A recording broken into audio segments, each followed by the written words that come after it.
জাতীয় ঐক্যমত্য কমিশনের সঙ্গে বিএনপির তৃতীয় দফা বৈঠক 11টায় শুরু। এ বিষয়ে জানাতে আমাদের সাথে যুক্ত হচ্ছেন সহকর্মী জাহিদ রহমান। জাহিদ, আমাদেরকে জানাবেন যে বৈঠকে কি কি বিষয় উঠে আসতে পারে আর এখন পর্যন্ত কি কি বিষয় উঠে আসতে পারে সেটি আমাদের জানাবেন। সংস্কার নিয়ে আসলে যে তৃতীয় দফার যে বৈঠকটি, সেই বৈঠকে মূলত তারা সমাধানের চেষ্টা করবেন যে বিষয়গুলোতে বিশেষ করে দ্বিমত রয়েছেন তাদের মধ্যে। আলোচনার মাধ্যমেই সমস্যা সমাধান চায় উভয় পক্ষ, অর্থাৎ ঐক্যমত্য কমিশন এবং বিএনপির প্রতিনিধি দল।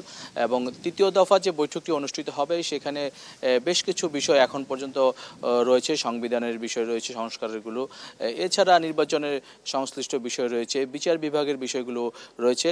তবে অমীমাংসিত যে বিষয়গুলো রয়েছে, বিশেষ করে সংস্কার প্রস্তাব যেটি দেওয়া হয়েছিল ঐক্যমত্য কমিশন থেকে স্প্রেডশিট আকারে, সেটাতে বিএনপির পক্ষ থেকে যে মতামত জানানো হয়েছিল এবং আলোচনার ভিত্তিতে সেই দ্বিমতের বিষয়গুলো আসলে সমাধান কিভাবে সম্ভব সেটাই আসলে পথ খুঁজে নিয়েছেন তারা এই আলোচনার মধ্য দিয়ে। ইতিমধ্যেই আপনি জানেন 2 দফা আলোচনা হয়েছে এবং সেখানে বেশ কিছু দ্বিমতের বিষয় যেটি রয়েছিল সেগুলোতে একমতে পৌঁছেছেন। বিশেষ করে সংবিধান সংস্কার কথা যেগুলো উঠে আসছে, সেগুলো সংবিধান যেটি নির্বাচিত সংসদ সদস্যের মাধ্যমে সংস্কার সম্ভব, সেগুলো তারা হয়তো পরে সংস্কারের প্রস্তাবের কথা বলবেন। তবে একমতে পৌঁছতে পারলে সনদ আকারে, যেটি সব পক্ষ থেকে অর্থাৎ সব রাজনৈতিক দল যারা রয়েছেন তারা যে সংস্কারের বিষয়ে একমত হবেন, সেটি সনদ আকারে প্রকাশিত হবে এবং সেই সনদে প্রত্যেকটি রাজনৈতিক দল যারা গণ অভ্যুত্থান অংশ নিয়েছেন এবং ফ্যাসিস্ট বিরোধী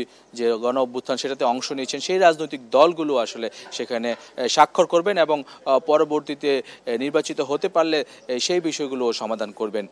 তবে আমরা অপেক্ষা করছি আসলে আজকের আলোচনার মধ্য দিয়ে কতটুকু একমত পৌঁছতে পারেন উভয় পক্ষ। রেদওয়ানা। ধন্যবাদ জাহিদ আপনাকে।